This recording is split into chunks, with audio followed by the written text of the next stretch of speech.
Okay, here comes part 2 of chapter 2, A Word to Live and Die By. I stack the linen closets. I think of all the things I might never live to do. I think of all the things I'm going to miss. My eyes will never know China's jade green Lee River. I'm never going to see those black-haired boys under straw-brimmed hats fish off their bamboo rafts with the the mist rising behind over the karst formations, surreal and dark. I am never going to be ascending the I don't know how you say this, Lota hills of Kenya to witness the dance of gazelles migrating up by the millions from the Serengeti. I'm not going to be swimming the sapphire waters of some South Pacific grotto, or sitting up late listening to the wind whisper through the sequoia woods, or spend my golden years scaling the summit of Emerald Machu Picchu. I run my hand across the thick of the terry towels. I'm a farmer's wife. I'm the homeschooling mother of 6 children. There are no fancy degrees, titles, diplomas hanging on these finger-smudged walls. Are there places that must be known, accomplishes that must be had before one is really ready? I know the theological answers, but do my blood and my pulse? I remember once sitting at the hairdresser's. The woman beside me reads, and I read her title in the reflection of the mirror. 1,000 places to see before you die. Is that it? Are there physical places that simply must be seen before I stop breathing within time? Before I before I inhale eternity? Why, to say that you've had a reason to bow low, to say that I've seen beauty, to say that I've been arrested by wonder.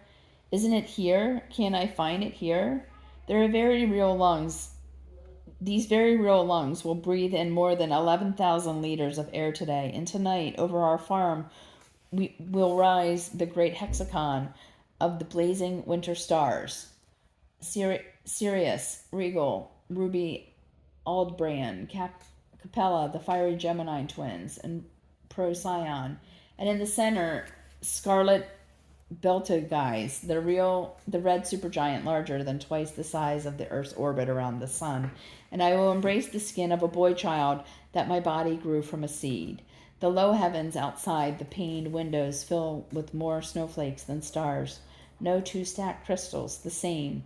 The trees in the wood draw in a collective green breath to the still of January hibernation, and God in the world will birth ice from his womb, frost of heaven, bind the chains of Pleiades, loose the cords of Orion, and number again the strands on my head.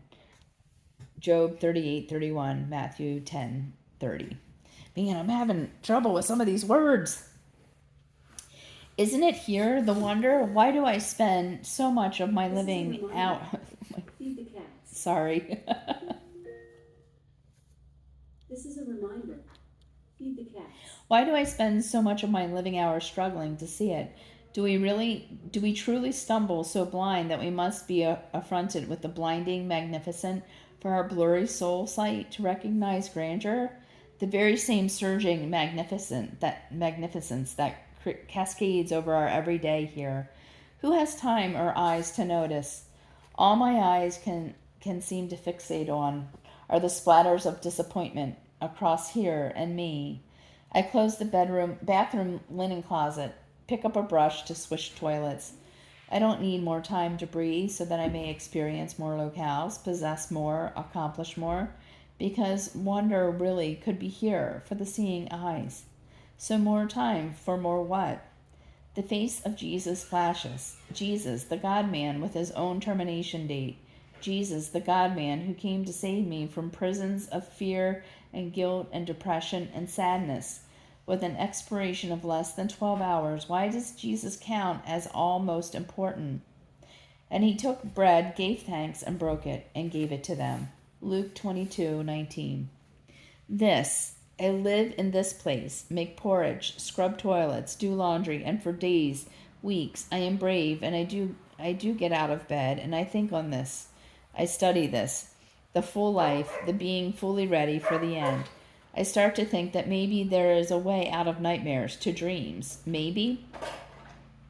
I run my finger across the pages of the heavy and thick books bound. I read it slowly in the original language. He gave thanks. Reads Eucharisto. Eucharisto. I underline it on the page. Can it lay a sure foundation under a life? Offer the fullest life? The root word of Eucharisto is charis, meaning grace. Jesus took the bread and saw it as grace and gave thanks. He took the bread and knew it to be a gift and gave thanks. But there is more. I read it. Eucharisto, thanksgiving, envelopes the Greek word for grace, charis, but it also holds its derivative, the Greek word chara, meaning joy. Joy. Ah, yes. I might be needing me some of that. That might be what the quest for more is all about. That which Augustine claimed. Without exception, all try their hardest to reach the same goal, that is joy. I breathe deep like a sojourner finally coming home. That has always been the goal of the fullest life, joy, and my life knew exactly how elusive that slippery three-letter word joy can be. I think of it then again, that night of nightmares, the flailing, frantic, moon-eyed lunge for more. More what? And this was it. I could tell how my whole being responded to that one word. I longed for more life, more holy joy. That's what I was struggling out of this nightmare, Here, I'll put it on the shortkey. That's what I was struggling out of nightmares to reach, to seize, joy. But where can I seize this holy grail of joy? I looked back down to the page. Was this the clue to the quest of all most important? Deep chara joy is found only at the table of Eucharisto, the table of thanksgiving. I sit there long, wondering, is it that simple? Is that the height of my chara, joy, dependent on the depths of my Eucharisto thanks? So then, as long as it is possible, I think this through. As long as thanks is possible, then joy is always possible. Joy is always possible. Whenever, meaning now. Wherever, meaning here. The holy grail of joy is not in some exotic location or some emotional mountain peak experience. The joy wonder could be here.